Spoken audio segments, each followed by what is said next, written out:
cryptocurrencies. It just identifies how much money laundering there is being done in the world, how much people are trying to move currencies from one place to another. Platform for Asia, and it's heavily used for money laundering. Let's be clear, Bitcoin is an international asset. It's not based on any one currency, and so it can represent an asset that people can play as an alternative.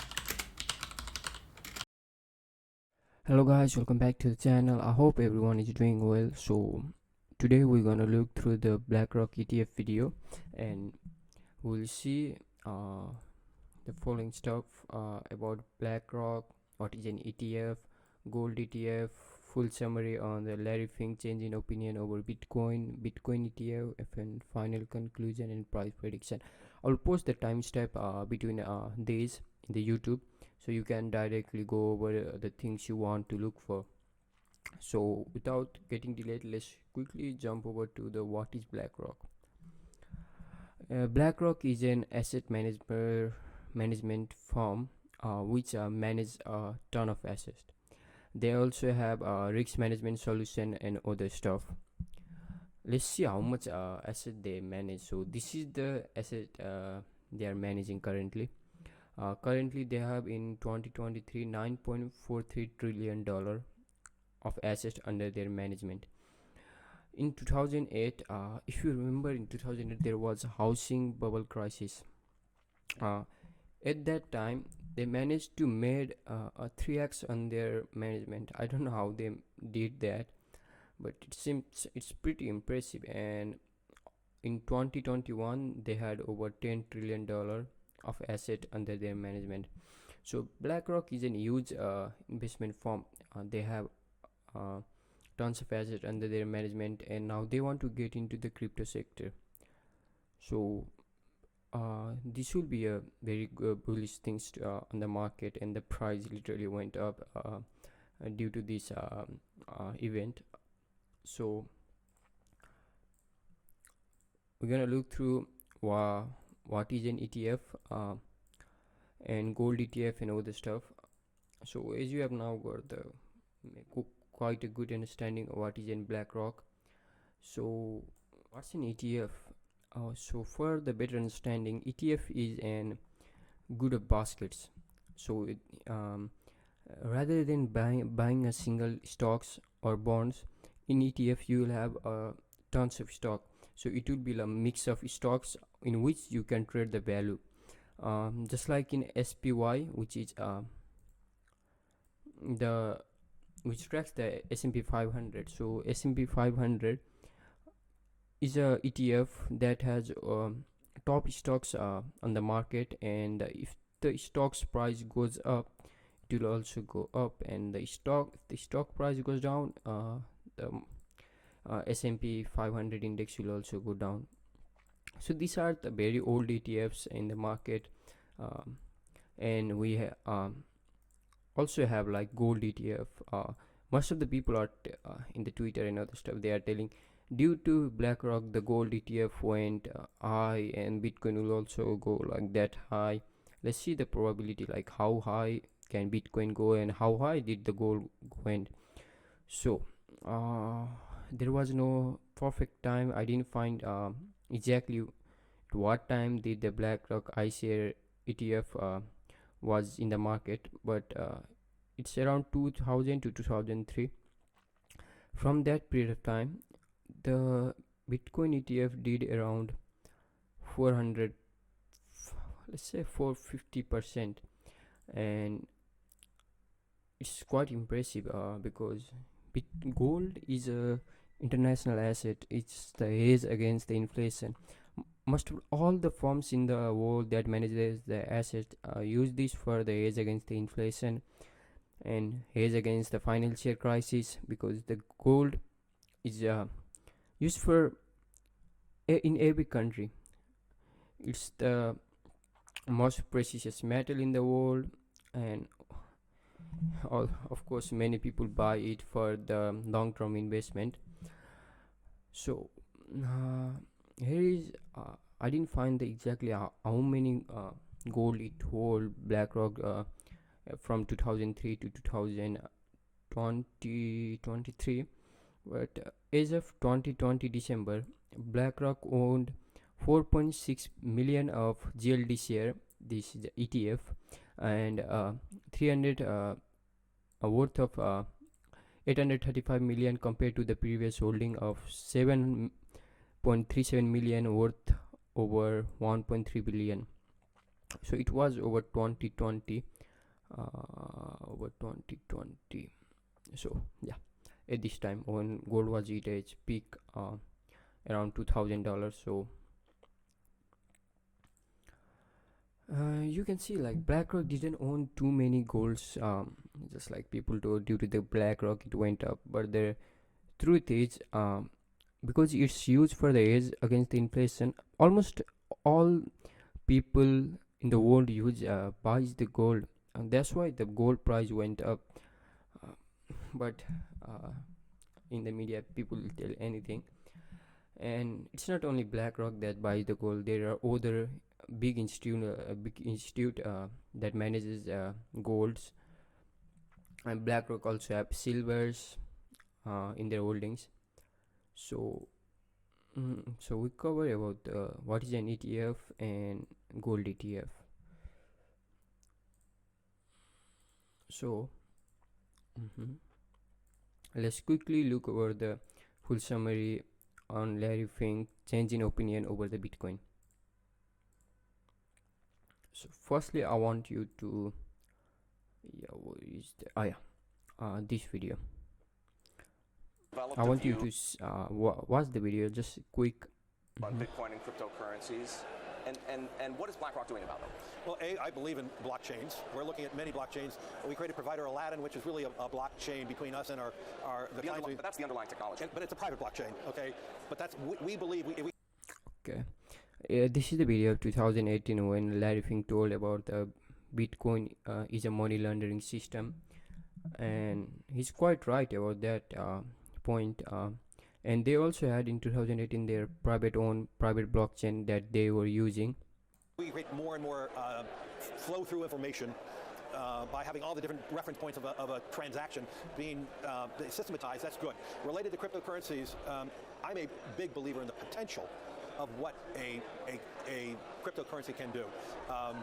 You see huge opportunities in it, but what we're talking about today, it's really much more of a speculative, people are speculating on it, but most importantly, what I think about most of these cryptocurrencies, it just identifies how much money laundering there is being done in the world, how much people are trying to move currencies from one place to Okay, so you got the point. He didn't tell a Bitcoin is a money laundering system. He told like there are many coins, other coins that were used for money laundering, and he is quite right about that. Many people from all around the world were using the cryptocurrency to transfer money, because you can transfer money anywhere in the world using cryptocurrency. So it was mainly used for money laundering and other stuff. There were coins that were just made for money laundering. They had other stuff too, and he told they are the big believer in the technology and they want to use the technology, but around that period of time it was a small industry to another. So I actually believe you're seeing the demand for it, but let's be clear, if we created a true global digital currency, I hate the word crypto, a digitized currency, then then you would not have money laundering anymore. You would have everything understood, everything would be flowing through, everything would be identified. You can see all the application, except I'm horrified on one point. How do we preserve the system from cyber problems? Because if the whole world is using this one network for financial transaction, it presents a lot of systemic risk. Is it time yet for BlackRock to... Okay, so as you told, like you want to preserve the technology, which I think is quite wrong and the right at the same time. And he told he hate to say the crypto word, but I like to say the cryptocurrency word or technology.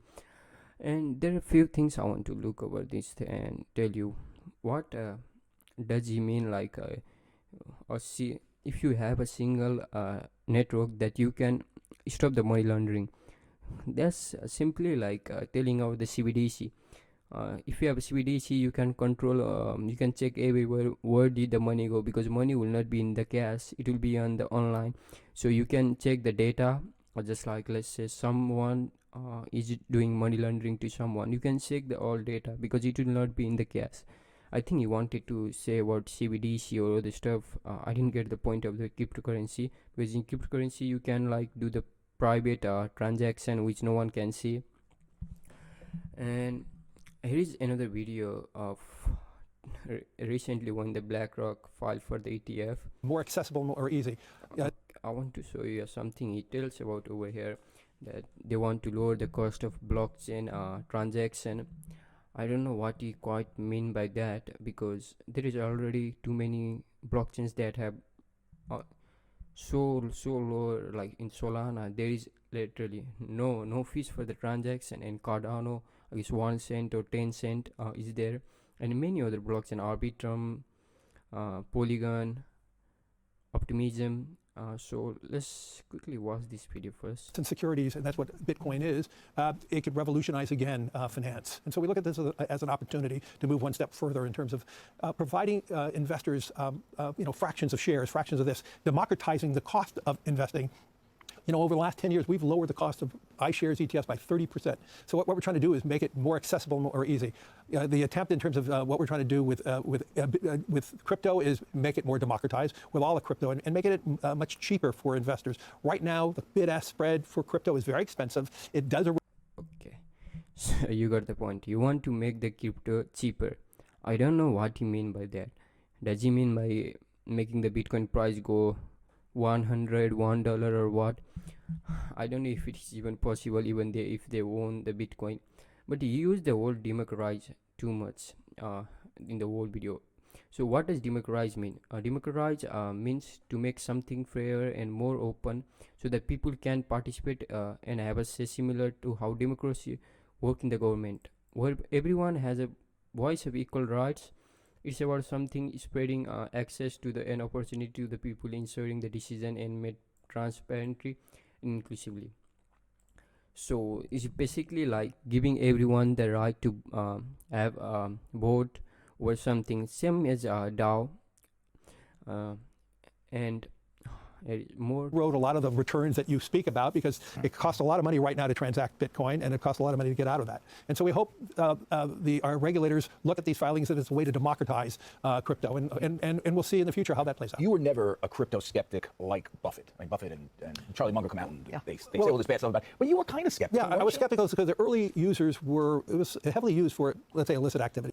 Yeah, yeah, it was funny to see illicit activity, and he means by money laundering over here, early user money laundering, but now he has changed to illicit activity. And I think as it became more accessible, and also I do believe the role of crypto is it's digitizing gold in many ways. Instead of investing in gold as a hedge against inflation, a hedge against the onerous problems of any one country, or the devaluation of your currency, whatever country you're in. Let's be clear, Bitcoin is an international asset. It's not based on any one currency. And so it can represent an asset that people can play as an alternative. I would call, the foundation of BlackRock is about hope. Okay, so the main point of this whole thing was you want to make it democratized, make the transaction cost lower, and make it more accessible to the people. Just like you told, they have made their ETF, iShare ETF cost 30% down. So it is they want more people to buy it and lower the cost of it, which is quite good. But I don't know why you mean like Bitcoin is like transaction. You want to lower the cost of transaction and democratize. What you mean by that, and how they're gonna do that? I don't know about that. But let's see. There is one more video. This is the FINK. Again, talking about the Bitcoin and the global market. There are two things that I like. So if you know or don't know about that, BlackRock was had an investment over the FTX. It was on small investment. I don't know if the investment is on 24 million or it's the huge number, but there are things that he told. The whole foundation of crypto DeFi is not centralized. The next generation of market will be tokenization of security. Every beneficial owner and every beneficial seller will see who is buying and who is selling. Just like if you buy a stock or a bond, you don't know who is selling to you or who is buying from you. So he wanted to make it who is buying and who is selling by using the crypto network. Okay, I'll show you the quick video when he's telling that. Markets, the next generation for securities will be tokenization of securities. And if we could have that distributed ledger that we know every beneficial owner, every beneficial seller, we all have our code of who's buying, who's selling, instantaneous settlement. And think about it, it changes the whole ecosystem. You don't need trust banks. But does that disrupt you eventually? Because you are custodying all of these assets. No, we're not a custodian. We're not, we use third-party custodians. So you got the point. So they want to put some ID on every people and make it seems like everyone knows who is buying and who is selling. And as you can see, he was more interested in DAO. DAO is a type of organization that run on the internet using the program smart contracts and central authority like a boss or manager. Instead, a decision are made by the people who own the token in the DAO. Just like if you are any part of any DeFi projects, you may know like every single token has a voting right for the proposal they provide. So if a team has some proposal, let's say to change something, to implement something on their project, then they will use DAO voting system. So the holder of the token will have right to approve that decision or to deny it. So it will be made by too many people. So he seemed to be interested on that, and that's all from Larry Fink. So let's in my point of view, what he has told from 2018 till now, he seemed to be more interested on blockchain technology rather than the old finance. You want to change the old finance system to the cryptocurrency, but it can't be done in one day. So it will take a big chunk of time, as he told before. If you have a global payment system made on a single network, the network will have too much problems, security and maintenance and other stuff. A single payment system cannot be run in a single network, but it will be quite helpful. Like you can stop money laundering and other stuff, but it will look like it will be like quite a heavy tax because you can't run a single thing. International world is a big thing. So and yeah, so this is the summary over it. Okay, let me once again like quickly give you the overview what he told. So firstly, in 2018 he was telling about they have the private network. The first thing, which is pretty good and the bad at the same time, they were using the cryptocurrencies technology, but they were not going it with the public that. And he didn't like the point of using cryptocurrency for the money laundering system, and he wanted to preserve the thing. But at that period of time, look at the Binance, it had only 13 billion user, a million user. It was quite a small number time. The industry was so small, but as of today in 2023, industry is super big, and they are now that's why they are getting it now, because now the technology is big. Now it cannot be vanished from like out of thin air, so they want to get in the technology right now. And here he told like he want to use Bitcoin and lower the cost of transaction of the Bitcoin. I don't know how he gonna do that, but they might launch their own network under the Bitcoin and use it for the finance. And here, as you told, you want to every beneficial owner and every beneficial seller to know who is buying and who is selling. Of course, it will be a quite a heavy. It will affect the institutional player because they are the market makers. Okay, that's all for the overview. A full summary, like he never was negative over the Bitcoin technology. He was just he didn't like it being used for the money laundering and fraud system. I don't know how true is that and if they have used it or not. Okay, Bitcoin ETF, the main thing of the video. What is so in 2023 it doesn't have a 20 but you can see from the 2018 and 2021 the amount of user that came to the crypto network are quite massive. As of today, I think there are over 100 million user or more than that. So now is the perfect time to set their foot in the industry. Firstly, SEC went after the Binance and Coinbase and they dumped the price, and suddenly the BlackRock iShare Bitcoin Trust filed for the ETF. They had a first decline, now they have a second decline and third decline, which is in 2024, and final decline which is also in 2024.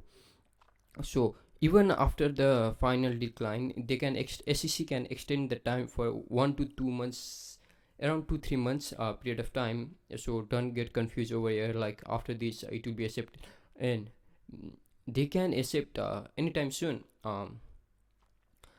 because they are partner with Coinbase and SEC. If SEC chairman Gary Gensler is getting too much pressure on it, like there was a recent quote where he was being fully pressured why he's not approving it and what's the issue they are facing. So I think there is a probability like it might get accepted in December, but there is also probability like it might get extended after 2024. So make sure to check that out. And yeah, okay, final conclusion and price prediction, the final segment of the video. So about the price prediction, I have so this is the total market cap of gold, $12 trillion, and the Bitcoin market cap is currently $551 million.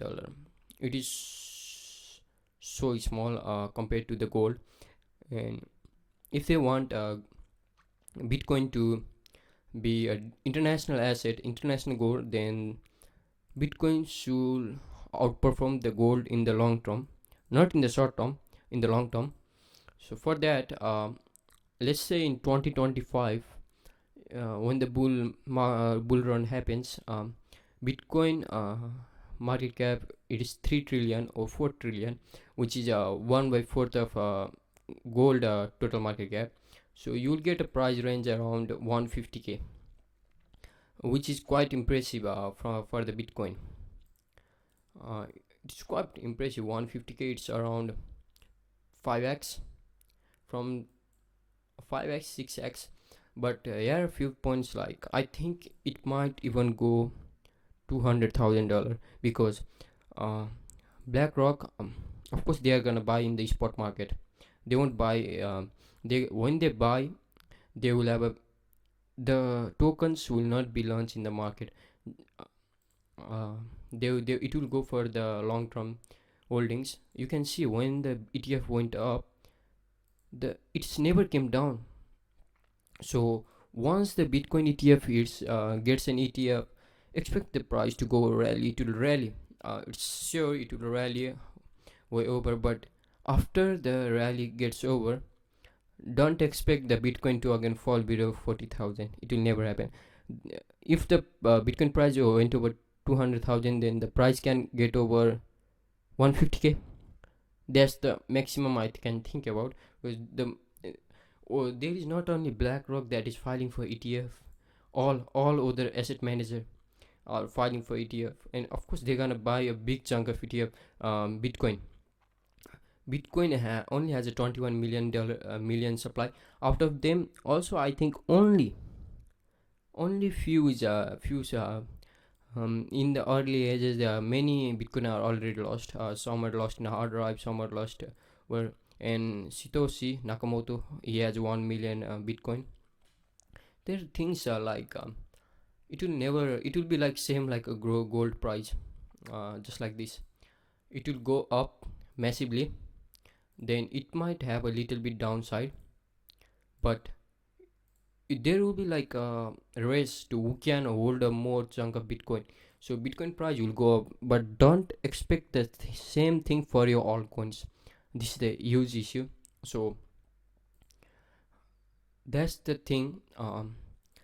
Bitcoin price cannot go, once it go, it will not be too much it will not have too much volatility, like it will be going down, going up 10%, 20% every day, every week. But your altcoin might come down, because Bitcoin, 90% of the people in the crypto market doesn't hold Bitcoin, and that's the fact. People will look over the altcoin that have 60x returns, like they are thinking 60x return. The market maker will only pump the coin that they hold the most. So don't be that kind of people that doesn't hold Bitcoin. Always make sure you hold 25% of Bitcoin and 25% of Ethereum. That's the main thing you need to do in the market, and hold rest of the thing with divide it in the altcoins and other stuff. So that's all for the video. The video has gone quite big, and I hope it was quite helpful to you guys. We went through BlackRock ETF, Gold ETF, summary over this thing, and I wanted to go way over this, but it will be quite a big video. And Bitcoin ETF and final conclusion and price prediction. If you like the video, make sure to give it a like and subscribe to the channel. Make sure to comment below like in what topic shall I make a video next time.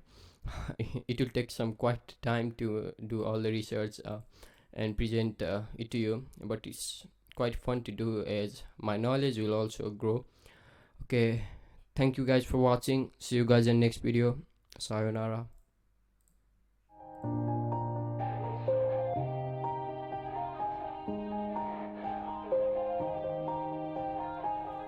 Yeah. Everybody knows that I'm breaking down. Everybody knows I ain't faking now. Everybody knows my heart's vacant now. Yeah, she hates me now, I made mistakes, but now I don't ever wanna be alone. I don't really ever feel at home. On my own, in the zone, that's the only way I know.